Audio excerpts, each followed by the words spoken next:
आकर्षित कर रही है और हमारी बहुत इच्छा है कि आप हमें थोड़ा सा राजस्थान को लेकर अच्छी बातें बताइए जो कुछ एक राजस्थान के बाहर रहने वाले लोग जानना चाहते हैं। राजस्थान का मतलब राजाओं का स्थान होता है और आज़ादी के पहले हिंदुस्तान के अंदर 556 अलग अलग राजे महाराजे थे। उसमें राजस्थान के अंदर टोटल जो स्टेट थी उसमें मोस्टली जो स्टेट थी वो राजपूत स्टेट थी, इसलिए आज़ादी के पहले राजस्थान को राजपूताना कहते थे। और ये अपने कल्चर, अपने हेरिटेज, अपने पहनावे, अपनी आवभगत, अपनी भाषा और भाषा में तहजीब और इसके लिए जाना जाता है। और इसमें ये स्टेट मारवाड़ है।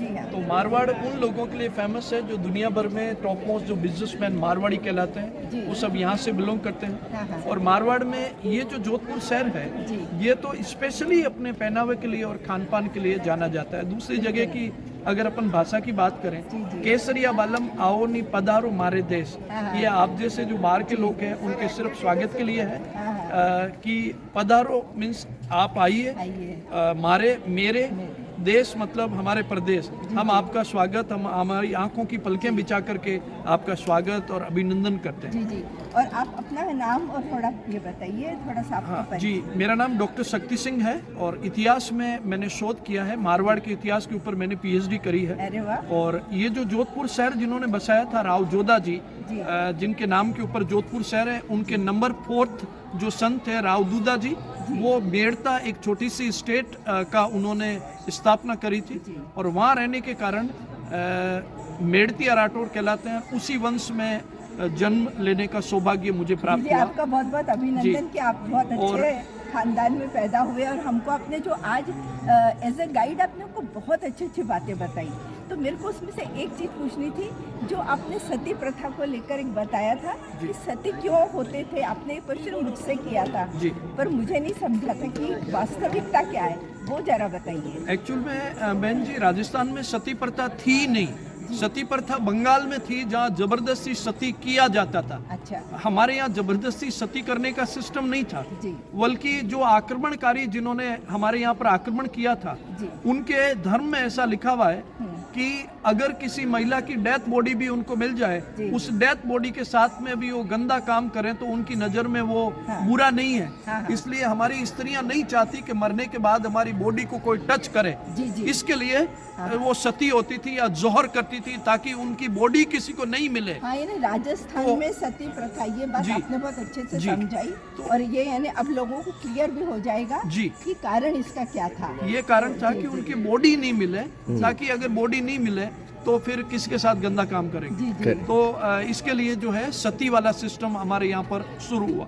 हजारों की तादाद में जोर हुए, चित्तौड़ के अंदर 3 जोर हुए, जैसलमेर में हुए, जालोर में हुए, बटनेर में हुए, सिवाना में हुए, राजस्थान के गागरोन में हुए, जितने भी गढ़ जो है उन सब जगह पर हजारों की तादाद में महिलाओं ने जोर किए हैं। इसका कारण ये था कि मरने के बाद उनकी बॉडी दुश्मन के हाथ नहीं लगे, इसके लिए ये प्रथा, ये सिस्टम शुरू हुआ। अच्छा, और ये बाल विवाह की भी बात बता दीजिए जाते जाते कि यहाँ पे बाल विवाह को लेकर भी काफी सामाजिक ये है कि भाई ये नहीं होने चाहिए। अब नहीं होता है क्योंकि अब लोग जागरूक हो गए।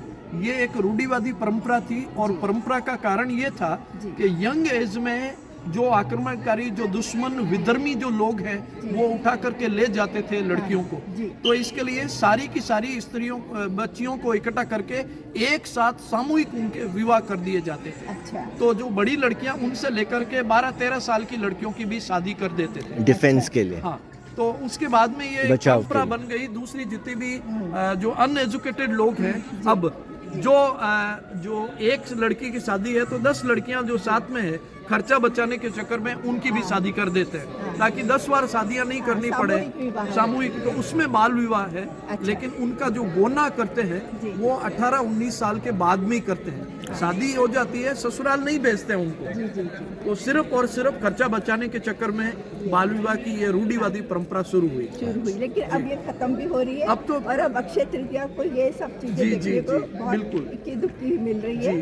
तो ये भी बहुत अच्छा कार्य हो रहा है और आपको बहुत बहुत धन्यवाद। आपने हमें जो कुछ राजस्थान के बारे में बताया, समझाया, दिखाया और इतनी जो समृद्ध परंपरा और जो ये सब कुछ है यहाँ का आर्ट, इस आर्ट को हम भूल नहीं सकते हैं। बस 2-4 नाम कुछ खाने की चीजों की बता दीजिए जो यहाँ बहुत प्रसिद्ध है, हम लेकर जाएंगे। जोधपुर स्पेशली क्योंकि मारवाड़ है तो मारवाड़ के लोग सबसे ज्यादा चटोरे होते हैं, तो हमारे यहाँ मिठाइयों में रबड़ी के लड्डू, मावे की कचौरी, घेवर और नमकीन, पापड़, ये सब।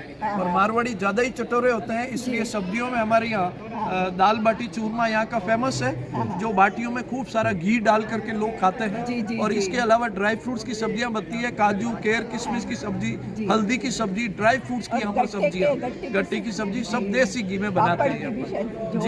जी बिल्कुल। नहीं, बहुत बढ़िया, यहाँ का खाना भी बड़ा स्वादिष्ट है।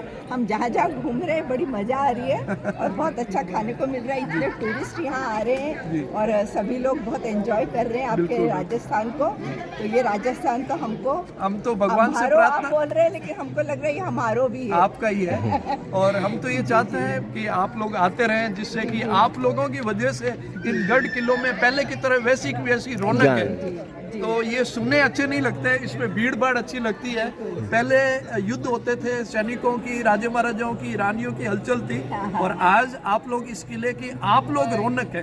तो हम इन किलों ने ही पूरी अपनी संस्कृति बचाई है, तो इसके दर्शन करना है ना, भगवान मंदिर जाने समान ही है। इतने वर्षों की जो संस्कृति को आपने ये बचा के हम लोग को जो समझाया है, आपने PhD करी है और इतिहास को आपने जो हमको आज समझाया, इसके लिए आपका बहुत बहुत आत्मीय आभार, धन्यवाद। मेरा सौभाग्य है कि आप लोग मेरे साथ हैं। जी, जय श्री कृष्ण।